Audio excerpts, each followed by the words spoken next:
Bonjour, je vous présente cet ouvrage. Gérard Noiriel, sur la crise de l'histoire. La crise entre guillemets. Clé pour comprendre l'histoire d'aujourd'hui, Robert Chartier. Outil qui ouvre la réflexion, le terme de crise étant entre guillemets, je vous l'avais signalé en introduction. La philosophie n'a pas pour vocation de régenter les savoirs. L'auteur plaide pour une interdisciplinarité. Le métier d'historien a trois compétences. La production des connaissances, leur diffusion, qui est une activité de mémoire, et la gestion de la profession. Réexaminer l'ensemble des discours sur l'histoire en opérant un retour aux sources. La réflexion sur l'histoire a une finalité civique. Depuis 1960, la professionnalisation de la discipline a fait un bond en avant. L'histoire contemporaine suscite un véritable engouement dans le public. Pas de critères objectifs pour mesurer la crise, étant donné que ceux qui participent à la discussion sont juges et parties. Le thème de la crise de l'histoire apparaît comme une constante depuis 2 siècles. Paul Valéry affirme que l'histoire est le produit le plus dangereux que la chimie de l'intellect ait élaboré. La préoccupation est l'émiettement de l'histoire, crise de la discipline. L'histoire est une science pratiquée principalement par des fonctionnaires placés sous la coupe du pouvoir central. Les historiens universitaires sont restés dépendants de l'édition commerciale et donc des lois du marché pour la publication. La thèse d'État est le principal instrument d'autonomie professionnelle dont dispose la communauté des historiens. Recherche de longue haleine sur une dizaine d'années est soumise au jugement des pairs qui évaluent. Le recrutement à la base prend la forme d'une cooptation anticipée par laquelle les anciens choisissent non pas des subordonnés, mais des pairs potentiels. Après la Seconde Guerre mondiale, l'explosion des effectifs entraîne ce que Pierre Bourdieu a appelé une crise de succession. Le nombre des emplois situés au bas de l'échelle a augmenté plus vite que celui des professeurs, accroissant les inégalités au sein de la discipline. La logique de l'entonnoir rend difficile l'accès au rang professoral. La bureaucratisation des professions universitaires est à la source de nouvelles inégalités entre un petit nombre de privilégiés. L'augmentation des effectifs provoque une explosion du nombre des publications. Dans les années 70, arrêt brutal du recrutement dans les universités. Crise du surpeuplement académique, où des centaines d'historiens se retrouvent sans emploi. La réflexion se concentre sur la question des débouchés. L'arrêt des recrutements accentue le vieillissement de la communauté. Une identité collective fragilisée par le développement de l'interdisciplinarité. L'étude de la réalité, qu'elle soit physique ou humaine, engage toujours un point de vue, recul du travail collectif. De l'histoire art à l'histoire science. La philosophie des Lumières et la Révolution française ont bouleversé les rapports que les hommes entretenaient traditionnellement avec le temps. L'histoire apparaît comme un singulier collectif, la somme de toutes les expériences humaines. Humboldt considère que le meilleur moyen d'accéder à l'universel, c'est de l'étudier dans ses réalisations particulières. Établir les faits ne signifie plus désormais retrouver les manifestations de l'idée, mais rechercher la vérité pour elle-même en appliquant les principes de la science. Pour Monod, l'histoire est une forme du savoir qui relève de l'évidence, car il s'enracine dans la nuit des temps. Il accorde une importance à la dimension collective de la recherche historique. Le principe de solidarité est significatif chez les historiens. Pour Gabriel Monod, la compréhension est une norme de communication. Fustel doute que 100 spécialistes se partagent le passé de la France, arrive en fait à une histoire de la France. La science ayant pris la place de Dieu, c'est en fonction de celle-ci que se réorganise tout le débat sur la nature de la connaissance historique. Pour Durkheim, le moyen privilégié dont dispose la science sociale pour avancer est le comparatisme. Pour Fustel de Coulanges, la véritable sociologie, c'est l'histoire. Le chercheur ne peut pas s'exclure du tableau qu'il veut peindre. Il doit assumer le caractère en partie subjectif de sa perspective. Pour Cassirer, nous ne comprenons une science dans sa structure logique que lorsque nous avons clairement saisi de quelle façon elle achève de subsumer le particulier sous le général. La science historique construit des concepts et des jugements comme les sciences naturelles. Max Weber poussera jusqu'à son terme le processus de rupture avec la philosophie, prônant un empirisme radical. Pour lui, l'épistémologie des philosophes n'est pas plus utile à la recherche empirique que la connaissance de l'anatomie. L'anatomie n'est indispensable à la marche. Marc Bloch rend possible l'ouverture de l'histoire sur le monde extérieur et quittant ainsi la tour d'ivoire où la professionnalisation des historiens les enfermait. Les recherches historiques ne souffrent pas d'autarcie. Ils prônent une histoire problème, là où les philosophes se préoccupent de la construction de l'objet. Bloch rejette le positivisme. Il considère comme un fait irréversible la segmentation de la discipline en tendances inconciliables et refuse la perspective consensuelle chère aux méthodistes.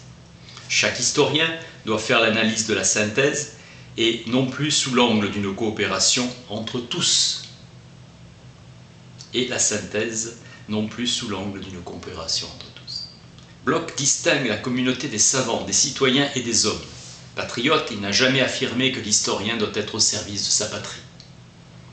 Le chercheur n'est au service d'aucune cause particulière.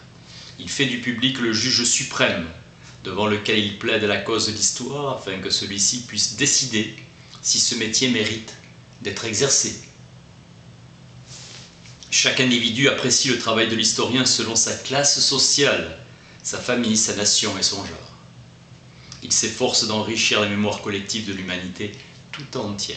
Bloch insiste sur la fonction sociale de l'histoire et sur son utilité pour la compréhension du présent.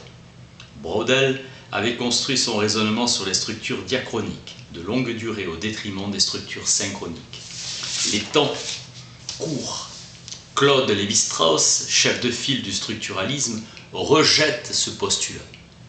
L'anthropologie structurale remplaçant l'histoire comme discipline reine des sciences sociales. Le structuralisme prônant la synchronie contre la diachronie. Marroux définit l'histoire comme l'étude du passé dans la mesure où nous pouvons le connaître. C'est une connaissance imparfaite qui repose sur un acte de foi, car l'historien n'est qu'un être humain. Paul Veyne affirme que l'histoire n'est pas une science et qu'elle ne le deviendra jamais à moins de cesser d'être elle-même. Ce qui paraissait secondaire à Bloch paraît fondamental à Veyne et inversement, comme la réflexion sur l'objet de l'histoire. Toute réflexion sur l'histoire nécessite une culture théorique. L'effort historique ressemble plus à l'effort philosophique qu'à l'effort scientifique. La connaissance historique est une opinion comme une autre, produite par un auteur qui la livre au public. La génération Veyne de Certeau invite les historiens à penser philosophiquement leurs pratiques. Ranké affirme que l'histoire ne peut connaître que les faits. Ricoeur reproche à Bloch de considérer le récit uniquement comme un témoignage, mais jamais comme la forme littéraire de l'œuvre que l'historien écrit. La crise des paradigmes. Les penseurs post-structuralistes ont montré que les catégories identitaires étaient des constructions historiques arbitraires et instables. Johann Scott souligne le caractère utile du concept de gender, déconstruction. L'émiettement de l'histoire est la conséquence normale de la spécialisation scientifique et de l'engagement des historiens dans des programmes de recherche interdisciplinaires, dissolution de l'histoire. Marc Bloch s'emporte contre ses collègues qui confondent leur métier avec la fonction de procureur et succombent à la manie du jugement. Weber souligne que le pouvoir politique intervient dans les nominations, favorisant les médiocres et les arrivistes. Il nous incite à envisager la question du pouvoir comme le système des contraintes qui organise les activités. L'État délègue aux communautés universitaires le soin d'établir les critères et les normes de leur discipline. Le philosophe pur ne cherche pas à convaincre, car il estime que les vérités qu'il élabore ne peuvent être ni vérifiées, ni garanties par ceux qui l'écoutent et le lisent. Rien ne doit venir entraver la liberté de création et de réception des concepts. Tout point de vue repose sur des présupposés. Pour entrer dans l'âge de la raison pragmatique, il faudrait que les auteurs explicitent davantage leur démarche et ses limites, en précisant sur quels problèmes portent précisément leurs analyses. Le souci louable de décloisonner les disciplines n'a pas été accompagné d'un travail de recloisonnement bornant notre horizon. L'expression sciences sociales tend à devenir un signifiant vide pour désigner des institutions qui accueillent les points de vue les plus contradictoires. L'idée qu'il faut défendre aujourd'hui le métier d'historien tend à se répandre sans s'interroger sur le contenu de cette pratique professionnelle. Au XIXe siècle naît l'histoire universelle, universitaire. Avant 1880, l'histoire est une discipline sans réelle autonomie, dominée par la littérature et la philosophie, et subordonnée aux enjeux de la lutte politique.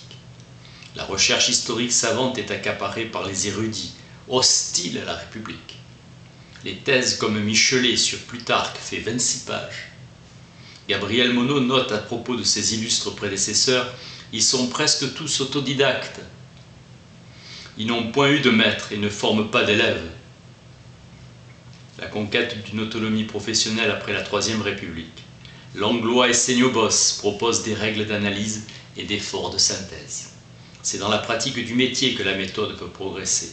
Charles Seignobos défendra sa corporation en justifiant sa pratique au niveau épistémologique. Pour lui, l'histoire n'est pas une science, car elle ne peut, comme la biologie ou la physique, dégager des lois. Il ne traite pas les faits comme des données. L'histoire est pour lui une connaissance par trace, et elle ne peut atteindre les faits du passé que grâce à une méthode indirecte, par raisonnement, alors que le spécialiste des sciences exactes travaille directement sur des matériaux actuels. La conception de l'histoire de Seignobos est traversée par le vu, le concret, le non-vu, l'abstrait. Nécessité de rendre familières les notions invisibles comme l'État, une loi ou une institution. Ernest Cassirer se situe dans ses études sur l'histoire dans le prolongement de l'argumentation de Seignobos. L'historien travaille sur des symboles qui ont un caractère instable et inconsistant. L'historien apprendra à lire ces symboles grâce à un travail d'interprétation visant à retrouver leur sens initial. La fonction sociale de l'histoire obligeait les historiens à prendre en charge la mémoire collective du pays. Pour le jugement des pairs, c'est le candidat qui a de bonnes manières qui est reconnu, bien élevé, tact. C'est l'origine nationale, géographique et sociale du candidat qui est jugé. Alfred Baudrillard, parisien français de souche et fils d'académicien, a la parole facile, ferme, argumente habilement, a du sang-froid et de la décision. Mention.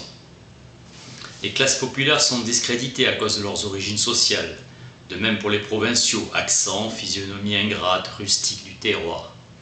Reproche, origine Gascogne, fils d'un sous-inspecteur des postes, sans gêne, coupe la parole à ses juges et leur parle d'égal à égal. Les préjugés nationalistes s'ajoutent au mépris parisien pour la province. Paroles nerveuses, inégales, s'éteignant en fin de phrase.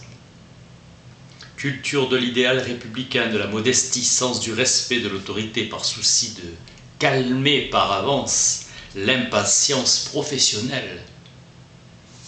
Argument pour discréditer les hommes d'église, le candidat n'est nullement timide, pas assez modeste. Une attitude humble à l'oral peut rattraper une mauvaise thèse.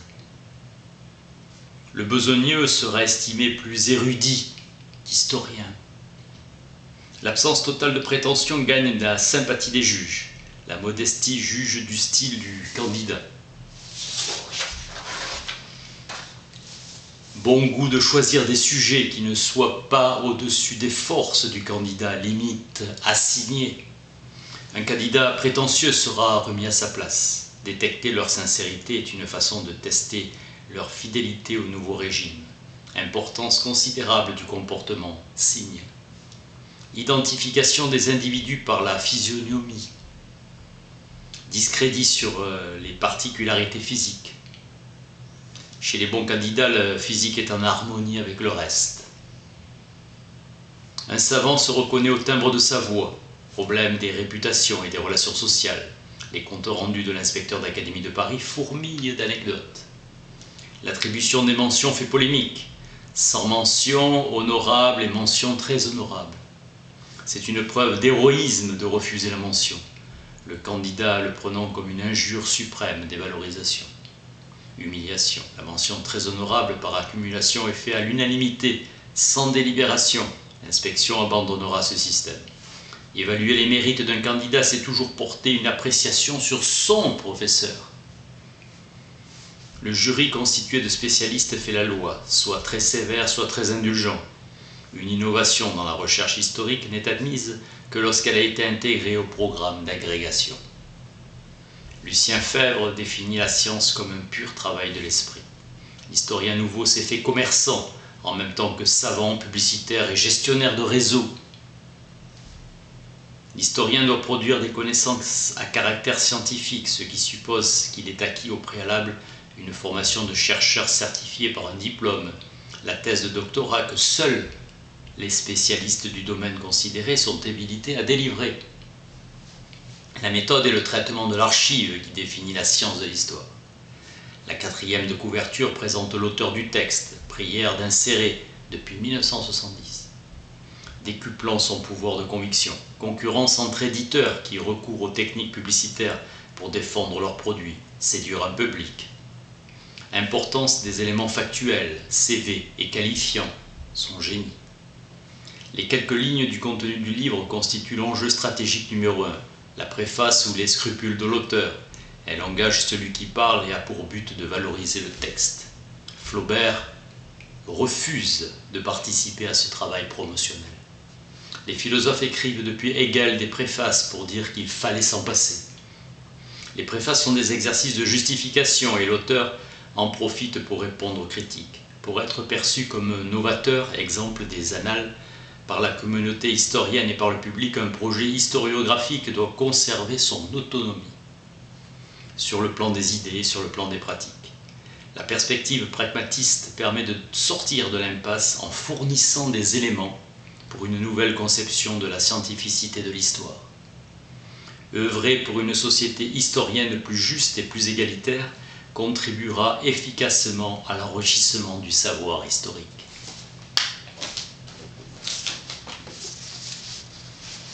Gérard Noiriel sur la crise de l'histoire. Merci.